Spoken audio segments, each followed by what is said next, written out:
the Medical AI Podcast.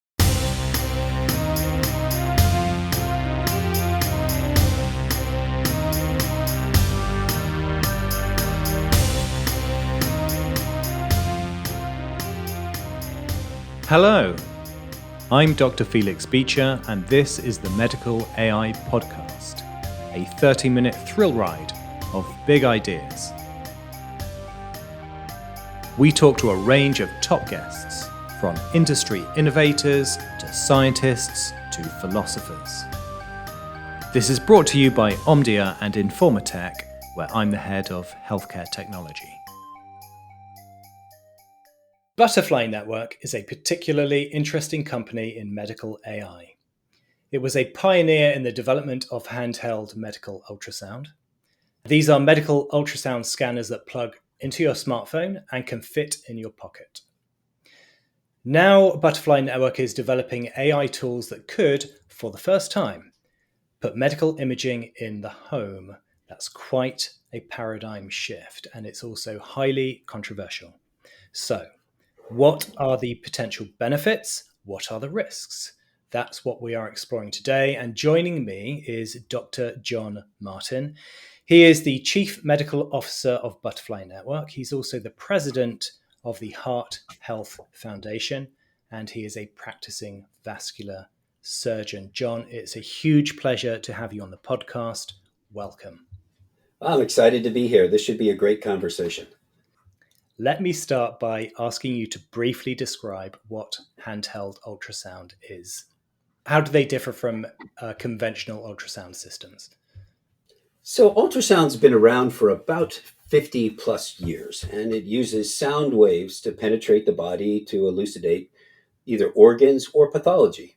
Those have historically been in very large carts that you wheel around, or patients are wheeled into a room and imaging is acquired. What has happened with the advent of handheld ultrasound is that great big cart has been shrunken down into a very small device that actually fits in your hand and allows the device to be portable and brought right to the patient's bedside. Now, handheld ultrasound has been around for about 10 years, but what Butterfly has done has been uniquely different. All ultrasound systems in the world use something called piezoelectric crystals. A crystal from different shapes and configurations are made differently because it's different shape and frequency of beams that allow you to identify different organs of the body. For example, you would use a different probe of a different frequency to scan the heart than what you might do with a pregnant woman.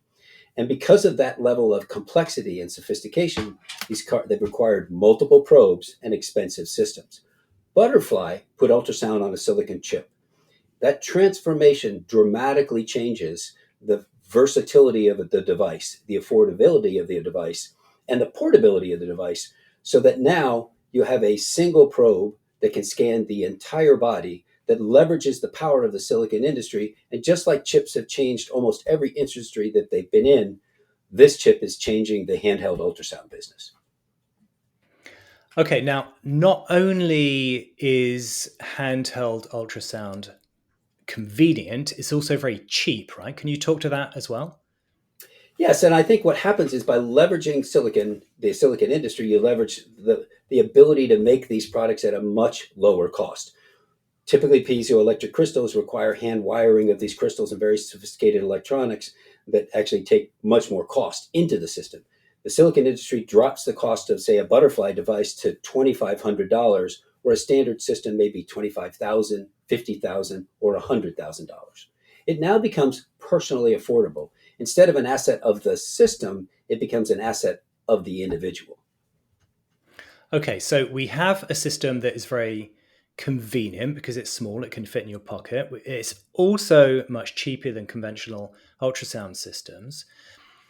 A lot of people are going to be asking themselves, there has to be some kind of drawback as well. Otherwise, the entire industry would have shifted to handheld systems, right? So what are the drawbacks of handheld systems? Well, the first thing I would say is the entire industry is shifting for the use of handheld ultrasounds for specific indications. And so there is a role for a handheld ultrasound, and there's a role in healthcare for the bigger cart-based systems, depending on what the use case is. And so what's happened now with these portable systems is very simple binary questions can be answered at the bedside immediately, More complex questions that may require much higher image quality or some more sophisticated features would then be referred on to those bigger systems. So I guess if you want to say there's a drawback, it's not one size fits all. It's not going to completely replace every ultrasound system today.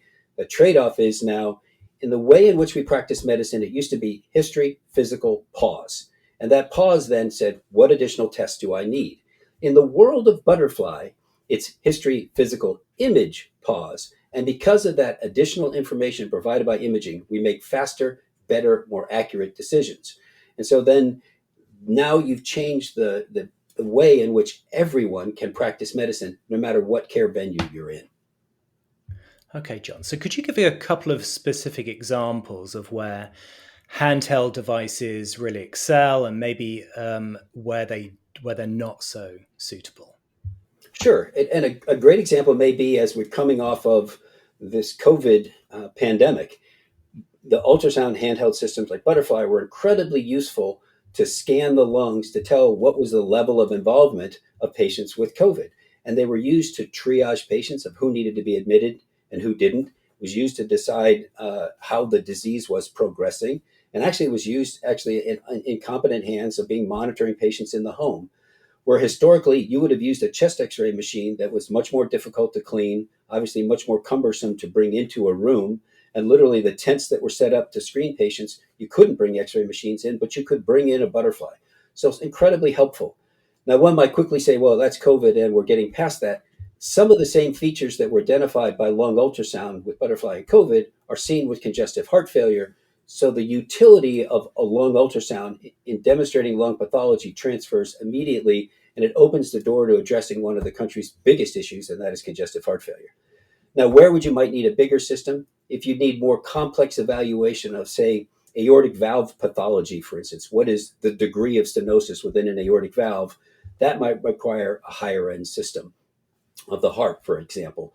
But I will say, much has always been the case with silicon chips, the sophistication of our chip and this device continues to progress, and we will continue to get better and better image quality and continue to eat into those applications that currently Butterfly can't fulfill.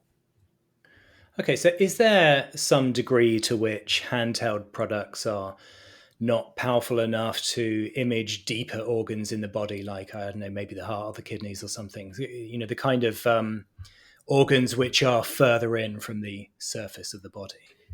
So the penetration of the Butterfly handheld device, for instance, is 30 centimeters. That's pretty good penetration, all the way back to the aorta, which is one of the blood vessels that runs deepest within the abdomen. But there are obviously those situations in which you have very large patients where imaging can be compromised, or some cardiac patients where penetration in between the ribs might be a little bit difficult. And so there still are situations in where the higher end systems might be better. I will say, though, at times, for instance, even higher end systems sometimes are challenged to get ultrasound beams. And in those situations, you go on to other imaging modalities like CT or MR. Right. Okay, good. This podcast is focused on AI. So could you describe the AI component to your products? So the field of artificial intelligence is incredibly exciting for us because we think about it in actually two different ways. When you actually learn how to do ultrasound, there's two important features to acquire, two important skills to develop, I should say. One of which is the ability to acquire a really good high quality image. The second of which is to interpret that image. We are leveraging artificial intelligence tools to do both of those things. And when you leverage those tools to do both of those things, you can accelerate that journey for a clinician to have competence in using this device. And that's where we see the power of artificial intelligence. Now, obviously, the body is a complex thing. It has all sorts of different organs that do different things. Now, you could, for example, focus your efforts on cardiology or hepatology or all sorts of other ologies. Now, how are you focusing the development of your AI tools? I think it's important to leverage which problems occur frequently that lend themselves to artificial intelligence tools that become the most practical to change the way we practice medicine. So I'll give you a pretty dramatic example of an artificial intelligence tool that we developed in conjunction with the Gates Foundation and the University of North Carolina. And the Gates Foundation very much interested in bringing imaging to the developing world. 2/3 of the world has no access to medical imaging as it exists today. Butterfly makes that possible, but we also don't have ultrasound experts in those environments as well.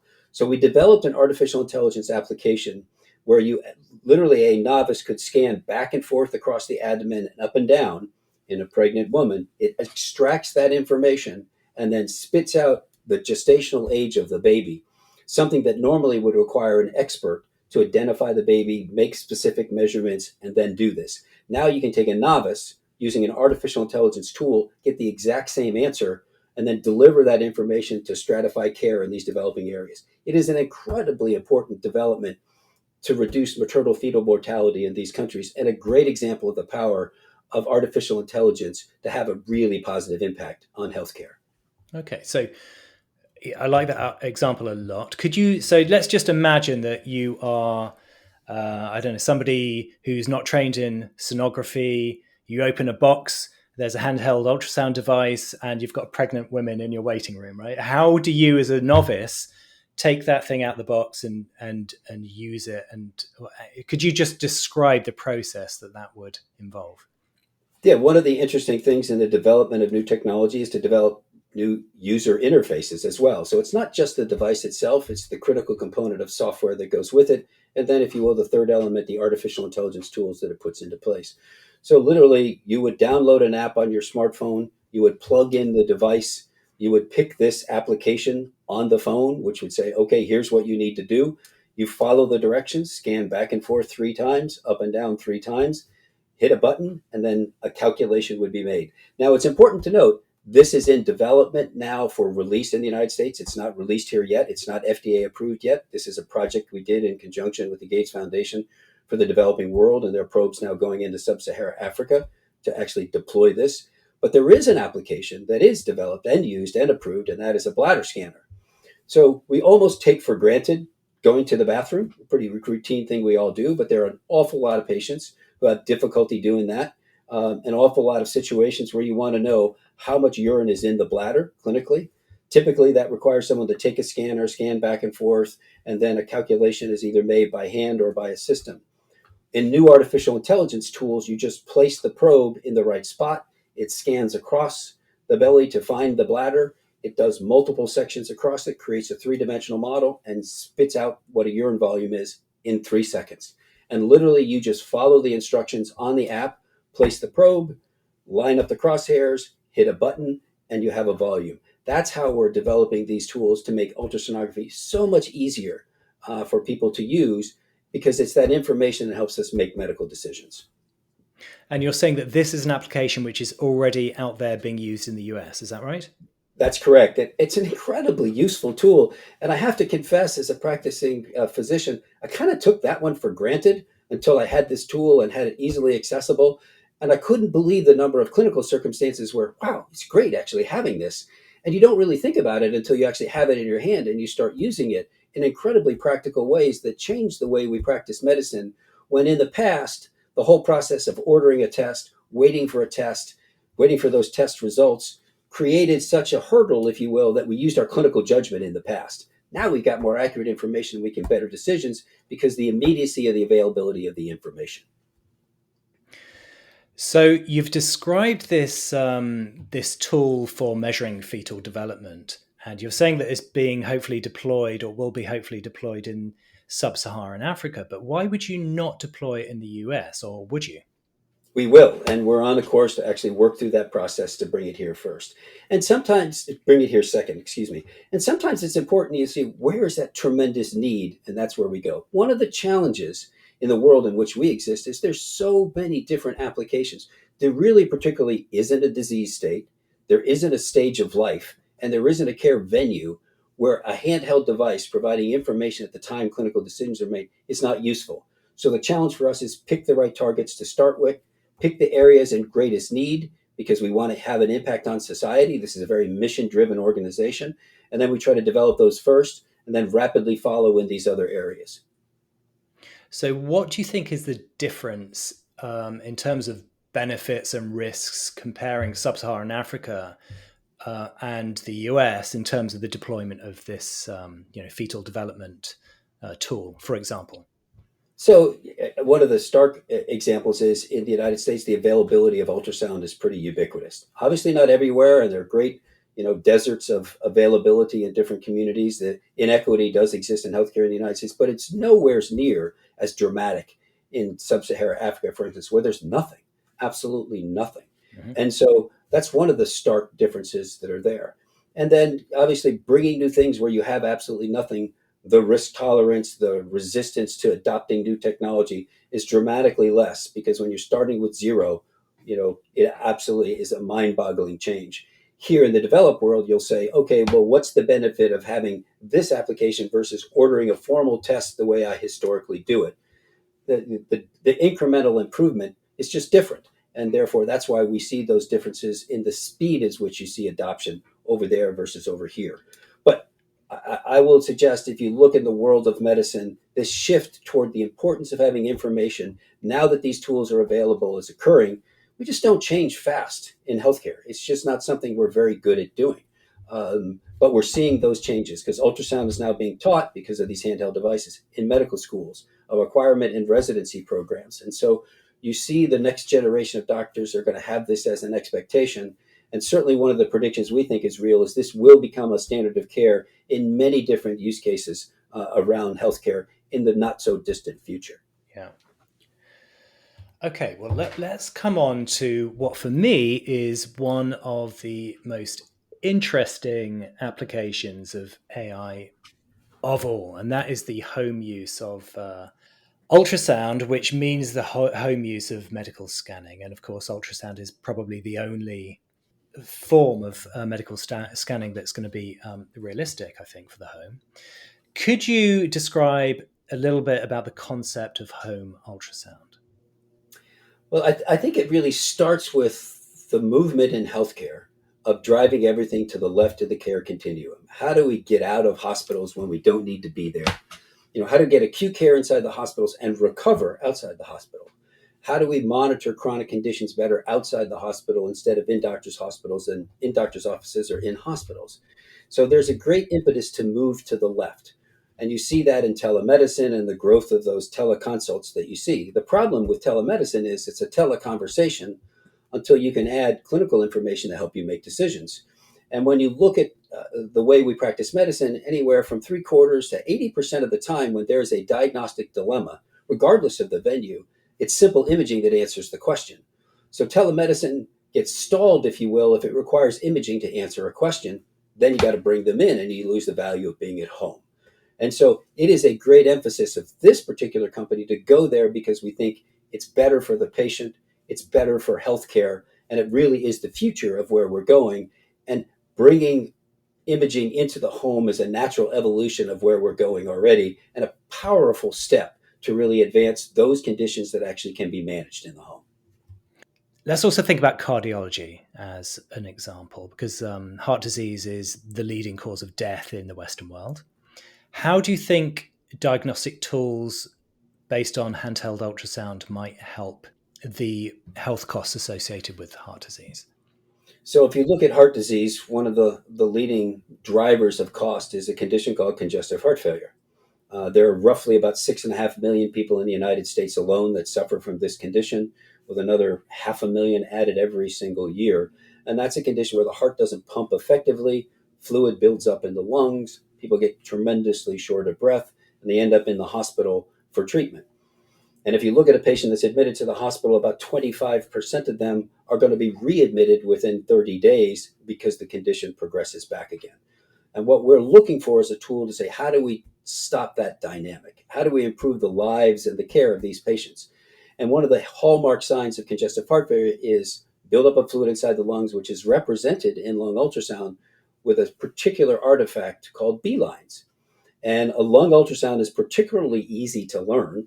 The B lines are very evident. We're developing tools to count them automatically, so the user doesn't have to actually count them. And you can create a score that a clinician then can use to judge his therapy. So instead of a patient coming to the emergency room, getting a chest x-ray and blood work, they could be in the home, get a lung ultrasound, the image is sent to the doctor, they see the number B lines, and they instruct their patient, I want you to take a diuretic today to get rid of some of this fluid, and I can manage you in the home. That's the future we see. We're well on our way down that road.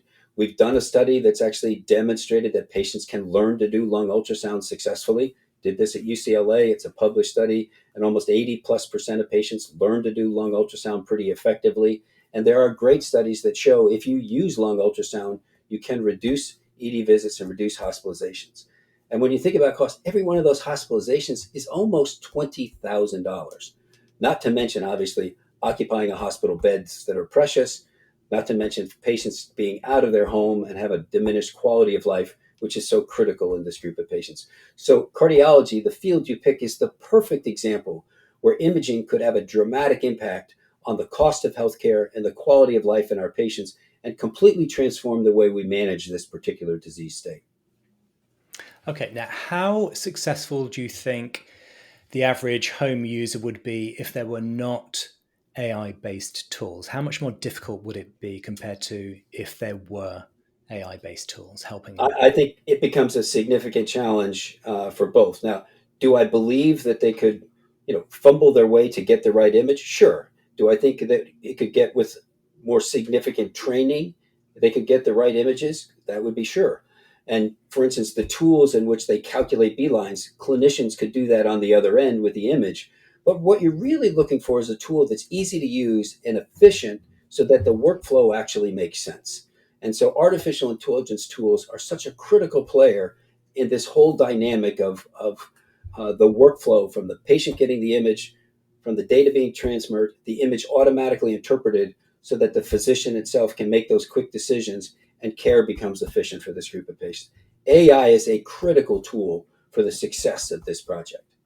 Right.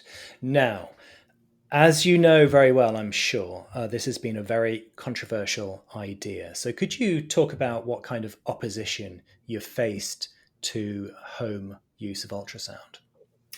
Well, it starts with we're historically trained that you got to go to school for many, many years to be able to perform an ultrasound and interpret the images, to get a good quality, to know what you're scanning. And so that is a mindset ingrained in almost all of us practicing medicine. And it's hard sometimes to conceive of a patient being able to do that, taking a device out of a box with very little training to do it. So that's the first hurdle. Can this actually even be done?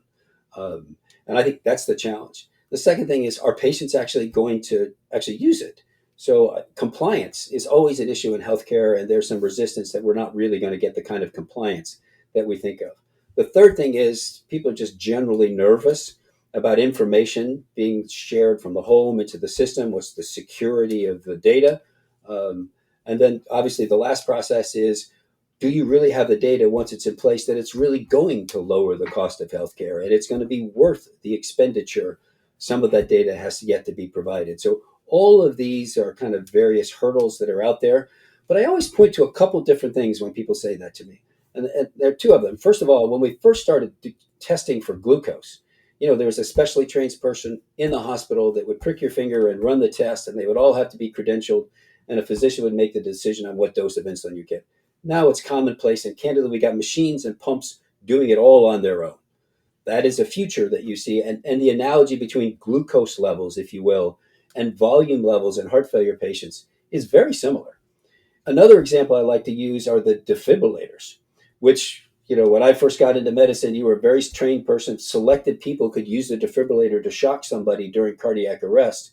They certainly weren't routinely used. Now they're in gyms and churches everywhere. You just follow the instructions. The systems have gotten so smart that they're life-saving devices used everywhere. And that's a device that delivers an electrical charge that if it lands on the wrong part of the electrical cycle, it actually kills you. It doesn't help you. So believe me, ultrasound is much more safe than that. And if we can safely deploy defibrillators, we can certainly safely deploy ultrasound. Okay, now, in a recent episode, I spoke to Hazel Edwards. She's somebody who is with the British Medical Ultrasound Society. Now, she gave me an example, which I think is probably the kind of thing that gives sonographers sleepless nights. Let's imagine that there is a pregnant woman, and she orders a handheld ultrasound device, and she gets into the habit of scanning her baby every day, and then she gets maybe more obsessed because she's obviously concerned about the health of her fetus. And so suddenly, maybe she's using a handheld ultrasound device for, I don't know, an hour a day or something. Now, we know that ultrasound is very safe, but it does have side effects, right? It can cause gas bubbles in tissue. It can cause heating locally. These, I think, are the kind of things that give people pause. So how would you respond to that kind of objection? Well, first of all, I think ultrasound is incredibly safe, but it is certainly a legitimate concern because there's probably not a pregnant mother today who would not like to take a peek at their baby every single day for that level of comfort. Um, but with the beauty of going to this digital healthcare world, we actually can control that. So we can control the number of times you can turn on and off your probe.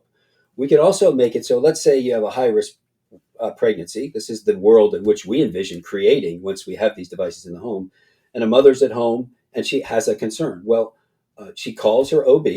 The OB sends a code to the device. The device is turned on. She scans the baby. Then the device is turned off. So you can control it remotely in that fashion. That is the beauty of the way in which these new devices are created to protect against that circumstance. And there are other concerns that are out there. I'll give you another one. And in those countries in which gender selection is an issue, you could certainly imagine the device being used in a way in which none of us would prefer.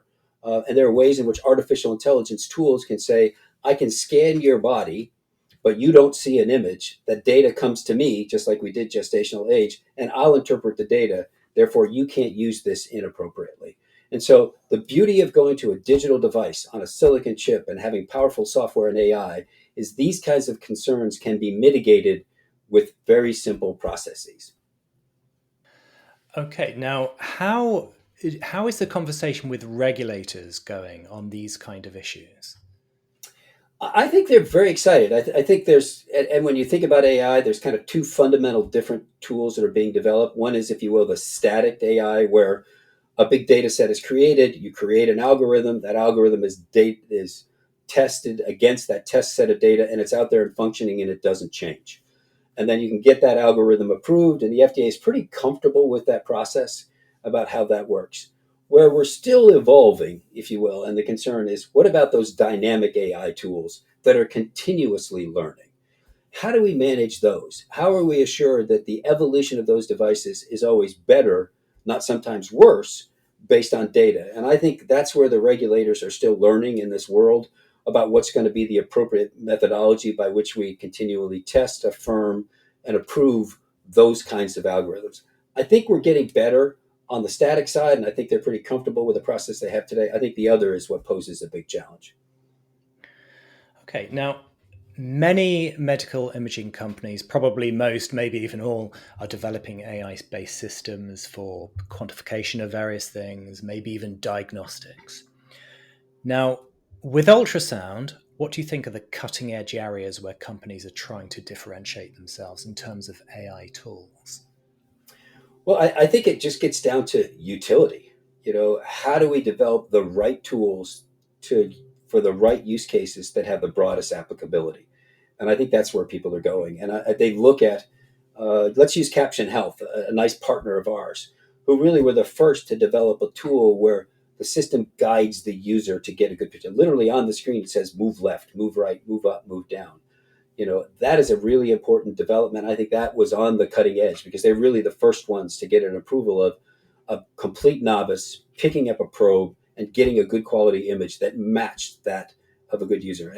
And I think that's where the cutting edge lies. How do we take the sophistication and expertise of our best sonographers in the world and drive it into the device itself so someone learning how to use ultrasound can learn it quickly? And I think that's where the cutting edge is. And then those tools where quantification is necessary, whether it's counting B lines, whether it's automatically calculating an ejection fraction, or say measuring, for instance, the diameter of the aorta, those will follow. And I think those are relatively easier problems to solve than it is actually capturing the right image and that expertise of those sonographers being driven into probes. I think that's where the cutting edge is. Okay, great. And what do you think the main roadblocks are for ultrasound AI? I think it's the diversity of the human body, the number of images, the fact that these images have to be annotated by experts, and the challenges of just imaging the human body itself, I think is the biggest roadblock. It's a, if you will, a ground game. You kind of have to grind it out to do it, capture a lot of images, annotate a lot of images, use that feedback. But we're getting a lot better at doing this, and we're getting a lot smarter. I think the second roadblock is an important one to remember, and that is the diversity of the population that you're using to develop these tools, because all humans are not created equal. And so you want diversity of gender, of race, of age, of size. And so capturing that data set that matches that great diversity so the tool can be useful everywhere is another really big challenge for all of us in developing these artificial intelligence tools. One of the real advantages of Butterfly is the broad footprint that we have all across the globe gives us the ability to get those images to allow us to develop those tools with a very diverse data set. Okay, so let's talk a little bit about the regulatory side of things. Now, which AI systems have you had approved already by the FDA? So the first one we've had approved is the bladder scanning. That's the first one that's approved for us. And which ones have you got in the pipeline? So the next one on the pipeline is our tools to actually look at lungs and for B-lines. That's going to be the next one in our pipeline. And the others will come as we release them and get closer. Okay. And what kind of processes did you have to follow to get the bladder scanning tool approved? So it was capture the data, develop the algorithm, and then compare the results of that algorithm to conventional systems that are out there today and show equivalency in both safety and efficacy. There's also, if you will, scanning human factor studies that will be critical for patients self-scanning and novices scanning. You have to have a human factor study to show that a regular human can pick this up and use it reliably and safely. So human factor studies, not as big a deal when you have experts, medical professionals using it, a much bigger part of the equation when novices are doing it. But it really boils down to develop the algorithm, compare it to the current standard. Do you meet it with equivalence, clinical equivalence, and is it safe to use? And that safety and efficacy is really the bar for the FDA. Okay. And in the case of bladder scanning, what was that current standard? So we used a Verathon scanner, which is kind of the one that's out there as a standard. And then we use phantoms as well to compare how much volume was in the phantom. What did we get when you used our tool versus a conventional ultrasound system? Did we get the same answer? And the answer was yes. Yeah. Okay. Last couple of questions, John. And that's got nothing to do with ultrasound at all and something outside your normal day job. What's your favorite example of some other kind of medical AI in current use? Well, I think the exciting use of AI picking up abnormalities on CT in lung pathology, for example, is one that I'm really excited about. And I guess part of the reason why I'm so excited about that is because lung cancer, as an example, is something when caught early, there can be such a dramatic improvement in survival statistics that any kind of tool that can help us as humans pick things up and make that more efficient is something that really excites me. Personal story, I found my personal cancer with my Butterfly device, accelerated my care, and I like to think I'm here today because of Butterfly and the ability to capture disease early and get the right kind of treatment. Where artificial intelligence tools can help us as humans do that, I think is something that really excites me. I see. Wonderful. John, you've been given magnificent answers. I really appreciate your time. Thank you so much. And come back another time and update us. I'd love to have you back on. It's a pleasure, and I really appreciate the work you're doing. It's a great service to all of us as we advance this into healthcare and see the ultimate impact that artificial intelligence tools can actually provide medical healthcare toward both the quality in which we deliver this and to reduce inequality that we see around the globe. Great. Thank you very much, John. Talk to you soon. Thank you. Thank you for listening. I'm Felix Beacher. Ping me on LinkedIn for more information on Omdia's services in healthcare technology. See you next time.